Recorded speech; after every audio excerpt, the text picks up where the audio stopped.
Hello and welcome to the Success Secret podcast with your host Hussein Talib. I am excited to introduce you to a series of conversations with some of the most successful and inspiring individuals from various industries. My aim is to dive into the stories behind their success and explore the knowledge, strategies, habits, mindsets, and wisdom that have propelled their success. Each episode of the Success Secret podcast will feature a different guest who will share their unique journey, the challenges they faced, and the lessons they have learned along the way. I will also be covering topics from entrepreneurship and innovation to leadership and personal development. Whether you are an inspiring entrepreneur, a seasoned business professional, or just someone looking to improve your life, the Success Secret podcast is for you. My goal is to bring you valuable insights and inspiration that will help you achieve your own success in business and life. So get ready to learn and be inspired. The Success Secret podcast starts now. In this episode of the Success Secret podcast, I have with me Atiba de Souza. He is renowned as a super connector and the video content superman. He is celebrated marketer and business owner whose career is rooted in the profound belief that the true power in business lies in building a relationship grounded in pure intentions to connect, share, and serve. With an impressive track record spanning over 2 decades, Atiba has been instrumental in connecting people across various industries, earning him a reputation for turning networking into an art form. To be joined by Atiba in this episode to talk about podcasting to partnerships and to scale to freedom with partnerships. Atiba, welcome to the Success Secret podcast. Thank you for having me. So glad to be here. So first of all, because this is the Success Secret podcast, I want to know throughout your career, throughout the years, dealing with other people, how would you define success and how do you see other people define it or have certain misconceptions around it? Oh, it's a great question. So success really is not just about you. And that's one of the things that I've learned over the years. Early in my career was how much money could I make? How much could I have? How much, it was me. It was all about what I could get and gain. And I didn't understand that in true business and truly in life, everyone can win, right? What that led me to was times of even discontent and unhappiness when someone else won, instead of being able to celebrate them. So it's understanding that everyone can win, everyone should win, who shows up to play the game the right way. And we need to honor that, right? And when we do that, there's enough for everyone to have abundance, not even just for survival. And that's one of the misconceptions. There's so many of us that I've seen. There's so many of us who are trying to get to that state of survival where we have just enough. And that's what keeps us fighting, instead of recognizing that the mentality behind thriving is very different than the mentality behind just simply surviving. And it's within that switch of recognizing when I thrive, others thrive, we all thrive, that survival automatically happens. And that is success. Yeah, definitely. There is abundance for all, for more than just being a survivor in life. So there is more Yes. things you can have or do and share with others, which is very important. In general, giving is better than taking, and giving makes you more happier as a human. So now, podcasting and partnerships. So what is the most important thing that drew you, and so you saw that this is the important thing, that having partnerships and podcasting that can help businesses and business owners to grow their businesses? How did you notice that? Was that because you guested in multiple podcasts, or did you see others do that? What's the story behind this kind of, let's say, framework? Yeah. So Hussein, it started a few years ago. And my goal was, back then, I was going to get on podcasts. And again, we're talking about success here. I was going to get on podcasts. And my goal of getting on podcasts was to hear myself talk. I'm not even going to lie to you. Okay. I wanted the opportunity to practice speaking and sharing my information. And I really didn't care about anything else. Okay. Again, back to that own self, very selfish way of looking at the world. Then it's what, a year and a half, just over a year and a half ago now. It was January, and it was the beginning of January, like January 2nd or January 3rd. So brand new year. And I've got a guy who's coming on to my podcast, right? And he comes on and he is so excited for the conversation. And I'm thinking, I don't know why he's so excited. I don't know who he is. Then he starts asking me personal questions about what I had done over the Christmas holiday time that had just passed and for the new year. But the questions that he asked were really personal questions that said, I know what you did. So tell me how this was and tell me how that activity that you and I'm thinking, how does he know this? And so while he's asking and while I'm answering, I'm frantically doing a search to realize I was on his podcast 2 weeks before. The week before Christmas, I was on his show and I had completely forgotten him, forgotten what we talked about, forgotten what he looked like, forgotten who he was. And I was utterly embarrassed. Real talk, just utterly embarrassed. And I went back to my team and I said, listen, stop booking shows. This is not working. Yeah, it was bad. And I had to stop and look at myself and try to figure out what went wrong. What's going on here? Because that's not a great feeling. And so after that, we started being very intentional about the shows we were booking and learning about the host and making sure that I knew about the host. And I took that time to actually consider who the host was and what their audience is and what the host wanted for their audience. And I figured that would make me a better guest. And that was the right thing to do. That's where this all started. I was dealing with my own embarrassment, right? And getting over that. But what came out of that was relationship and hosts starting to realize, oh, this guy cares. This guy knows who I am. This guy is involved in this. This isn't just about him hearing his own voice. And that relationship then started to grow these partnerships that then turned into actual income. Now, before I go and we go back, let me just say this. I've been podcasting, dedicated podcasting for 2 years prior to that. And in 2 years prior to that, I had earned a whopping $0 from podcasting. Okay? 0. Okay. And that year that I made that change, in that January that year, we did $266,000 from podcasting and the partnerships that came out of it. The only thing that changed was my approach. So basically, you were podcasting or guesting, for example, for 2 years prior to this accident, let's say. And if we are talking about business, we are in business to make money. Like it's not like charity or something. But eventually, Right. business at the same time is about being or connected with other people, because you cannot grow. Maybe you can succeed to a certain level, but you cannot keep growing without actually having other relationship with other people, whether offline or online. So you can't grow there.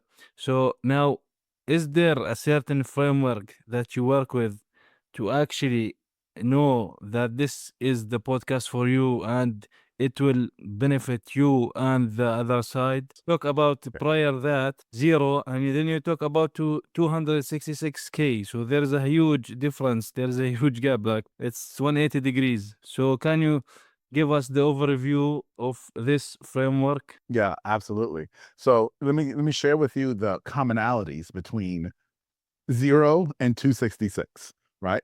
So that you can see these were the things that I was doing still in common. So we were looking for podcast hosts who were interested in the topics that I was talking about: marketing, branding, thought leadership, that type of thing, who had audiences. When I say audiences, I'm meaning that they had created in, I think it was 50 shows. You had to have done at least 50 shows. So we were looking at brand new podcasters, but people who had a little bit of experience actually producing shows and were committed. They were also people who were sharing their shows, so they just weren't creating them and put it and no one ever heard of them. They were talking about them on social media. So those were the things that were common in the 0 and the 266, right? So you've got to create the criteria to know who you want to talk to. We also would listen to past episodes to make sure that it would have been a good fit. That was also common.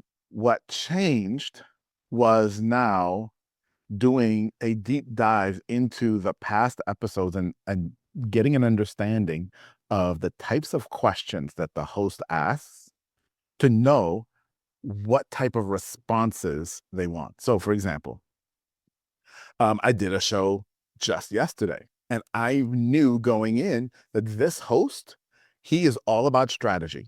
He does not want to talk any tactics. This is only talk principles and strategy. Great. Because if I come out only talking tactics, he's not going to enjoy that. And he's not going to think that that's valuable for his audience. And that's the key. Instead of me approaching this about what do I want to talk about on this show, it became, what does this host want their audience to hear? What does this host want their audience to hear? And that's what we share. That's what we share, because then the host feels like this was good. This was great. So let me give you a success story on that. Something that's even happened this year. Okay. There was a show that I was on, and we knew about the host. We knew the type of information that this host wanted. And we knew that this host wanted some real practical, tactical, on the ground stuff. And so that's what we shared on the show. And when it was done, the host said, which I didn't even know going in, to be honest, the host said, listen, I do a conference in June, and I bring together X number of people in X industry, and they need to hear this. Would you come speak to our event? Sure. They're now paying for everything, and they've made me their keynote speaker for their event. That is the beauty of paying attention to what the host wants the audience to hear, because then they consider, my audience loved this. I need to share this more with my audience because you make me look good in front of my audience. That's what the host feels, right? And so that's what we've worked to create. That's the framework that we work inside of figuring out what it is that we're going to present based on what the host wants. You have to actually work together in a let's say maybe harmonic way to make things good for who are ever listening, because this is like Correct. a final message, I would believe, for a podcast, because eventually it's like a radio on demand. So whomever listening, they should be taking at least 1 point away from it. So Yes.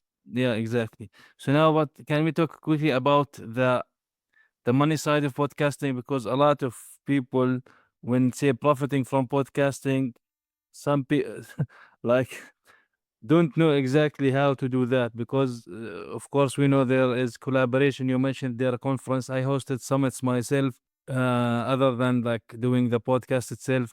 So can you, from your experience, tell us the best way to, let's say, monetize podcasting? Because I think this is something very important people might be looking at. This is going to sound a little bit controversial, okay? The absolute best way to monetize a podcast and being a guest on a podcast is to never ask how to monetize the podcast to the host. In other words, like even when we get to the end, I'm not going to give some fancy giveaway that then is going to lead to some funnel to try to make money off of your guest. I'm going to tell everybody to connect with me on LinkedIn. Let's have a conversation. Okay. When our show is over, Hussein, between you and I'm not going to say, hey, who else in your network do I need to talk to? This is who I serve. Who do you know? Never do that, because at that moment you've made it transactional. You made it completely transactional. So, and Hussein, I'm glad that you're asking me this, but you're also going to experience this with me. So, kind of feel bad too on that other side. What ends up happening at the end is we have a great conversation, and then my team is going to reach back out to you and say, hey, Atiba loved talking with you. Would you be willing to be a guest on his show? Yeah. And now I'm going to have you come be a guest on my show. You see, it was Marcus Sheridan who wrote a fantastic book on the art of content networking. I think content-based networking or content-based marketing, I think is the name of the book, one of those two. And he said the real beauty is after you create the second piece of content with someone. You see, when you have me here and we have this conversation and you grow some level of respect for me because I cared so much about your audience, then I invite you on my show and we have a great time and you get to experience me on the other side. I get to experience you on the other side. Now we're building a bond here that then can start to grow into something. I was saying, okay, this was really fun. This was really great, man. We should do something more. What could we do? And that's where opportunities come. That's where opportunities come. This isn't a short game. This is not a transactional game. And that's the big mistake that I see a lot of people make is, and let me back up. Let me back up. Sure. And let me say this. I know that there are a lot of people who turn podcasting into a transactional game and they have a lot of success. And all of those people are selling items that are under $1,000. They're selling a service that's under $1,000 a month, something that someone could say, oh yeah, I need that and make a quick decision. But if you're selling a high ticket service, if you're selling a high ticket product, podcasting needs to be a longer game for you, a longer relationship build. Okay. The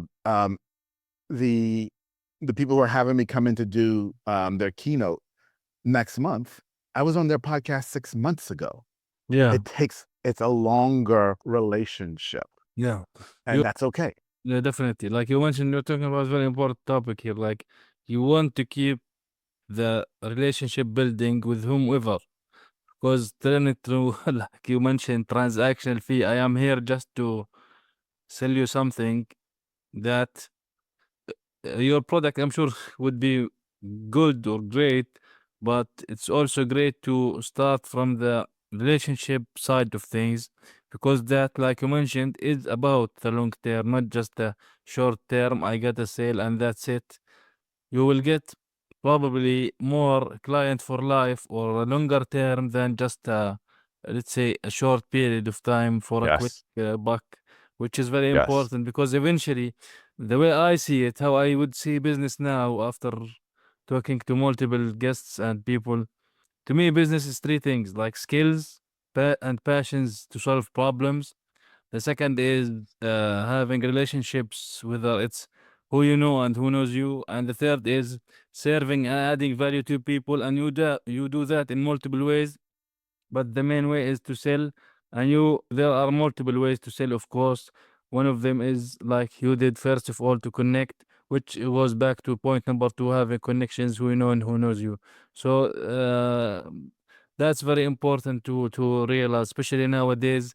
I think now more than ever, people need to start building blocks of relationships other than being transactional, and they always thinking about like monetary value, because as we mentioned Yes. earlier, there is abundance in general in the world, and your cup will be filled if you serve enough people. I think, I'm not sure who said that.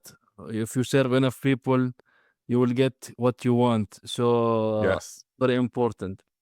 Yes. And there's a key word I'll add in there too. All of that is in relationships is about building trust, right? The point of the relationships, the point of what we're doing here is we're building trust. I'm building a relationship where you get to know who I am and trust who I am, not what I do.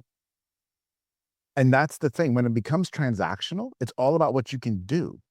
But I want to build a relationship where you trust who I am. Because let's face facts. If the last 5 years have taught us nothing else, it should be that we should all be ready to pivot. Right? We all have had to pivot in some way, shape, or form. And if you pivot and people don't trust you, they won't trust your pivot. However, if you've built relationships based on trust, and you come back to people and say, hey, listen, I was doing this, now I'm doing this, and I've made a pivot. And they say, well, because I know who you are and what you stand for, I know that where you're going now is going to be great and you're going to serve people well. This is a great point, actually. Yeah, this is a great point. Like with the COVID, like a lot of things did not go the right way. So what you're mentioning here about trust is if you add something to the business or if you switch the business, whatever side, people who have already trusted you and dealt with you in a way, at certain point they might need what you are serving now or what you are selling now. So it could Exactly. easier sell basically, let's say, than actually trying to convince people of something that some people might sell. Sometimes I'm thinking about just sometimes you think to yourself, you will go to, let's say, maybe a brick and mortar store just because you had a nice reception from a worker there, for example, or a waiter or whatever. So it's about that. It's about the Yes, connection or how absolutely. we're treated in a way. I guess that's very important, and it's one of the ways that is now very important for businesses to grow. So now throughout your businesses and experiences, and you are doing that and transitioning from a podcast guesting for 2 years for nothing, and then switching that. What was the worst advice that you have ever received through this process Wow. for that time? The worst advice. Honestly, some of the worst advice I ever received back was back when I was first starting with this, is where people who told me don't do podcasting. I was wasting my time, right?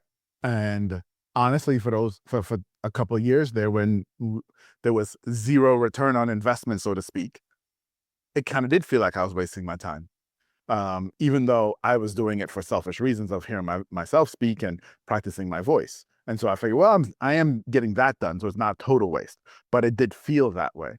And I think their advice was incomplete, because it is you shouldn't do it if you're doing it for the wrong reasons. Not that podcasting is a waste of time. Yeah, that's a great question. It's all about. I think podcasting is a way for us all to do what we are talking about here, is build relationships.